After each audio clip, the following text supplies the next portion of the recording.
para homenagear as mães, eu vou contar a história de duas mães empreendedoras. A primeira, a dona Eva Herz. A dona Eva Herz, judia, fugindo da Alemanha nazista, chegou com seu esposo Kurt Herz em São Paulo, capital, em 1939.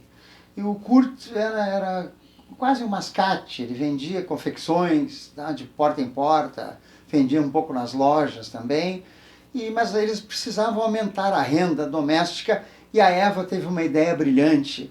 Ela comprou de um importador lá de São Paulo 10 livros, 10 best-sellers em alemão, que tinha muitos judeus, e os judeus e as suas esposas eram muito cultos, gostavam de ler, em São Paulo, e ela começou a alugar, a fazer um rodízio, criou a biblioteca circulante. As pessoas pagavam por uma semana, ela devolvia o livro, ela passava para outra e foi criando uma sinergia tão boa, tão maravilhosa, que a Eva, um tempo depois, ela, o esposo e os filhos, criaram a famosa Livraria Cultura.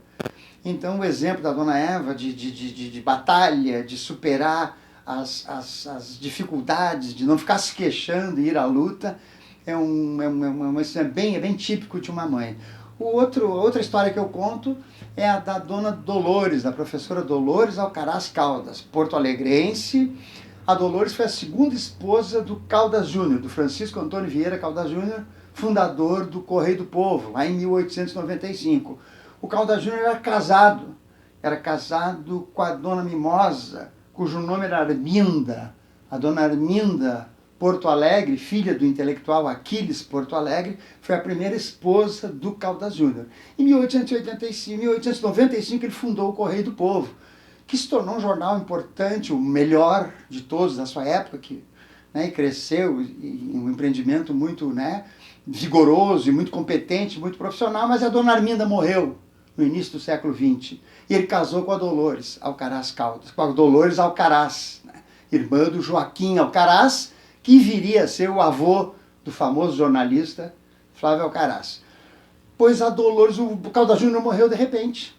E a dona Dolores e o irmão dela, o Joaquim, já cheios de filhos. Ela tinha 3 filhos, ficou com 3 filhos do primeiro casamento do Caldas Júnior, 3 filhos dela com o Caldas Júnior e 3 crianças que eles adotaram de um jornalista que tinha morrido há algum tempo, lá que era muito amigo da família. Com 9 crianças, a Dolores teve que administrar o Correio do Povo, com a ajuda do irmão dela, como eu disse, o Joaquim Alcaraz.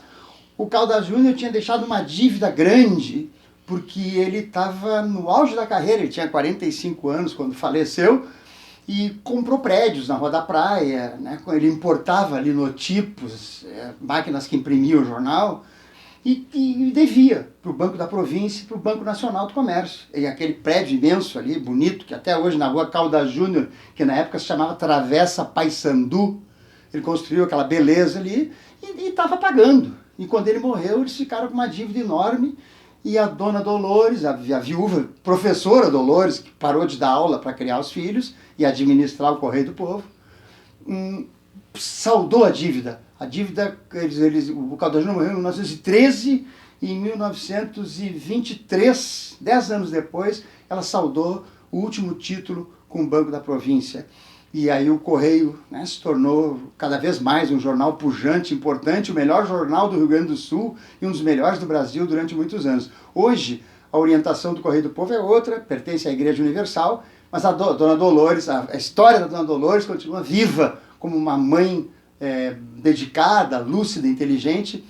Enfim, com a história dessas duas senhoras, da Eva e da Dolores, eu resumo no meu entender o que é ser uma mãe. Toda mãe é empreendedora, toda mãe, mesmo que não seja empresária, é preocupada, é lúcida, é inteligente, tem uma visão muito acurada da realidade, é disponível, é generosa, e na história dessas duas mães, eu creio que faço uma homenagem adequada para todas as senhoras, e jovens senhoras, e velhas senhoras que são mães. O meu nome é Paulo Boanova, eu sou biógrafo. Se você me honrar, me convidando para escrever a sua biografia ou a história da sua empresa, pode acreditar, eu vou botar o melhor de mim e muita criatividade, muita garra, muito amor, muita tenacidade no texto, e os seus leitores vão se encantar. Garanto a você. Aguarde seu alô, ligue para mim.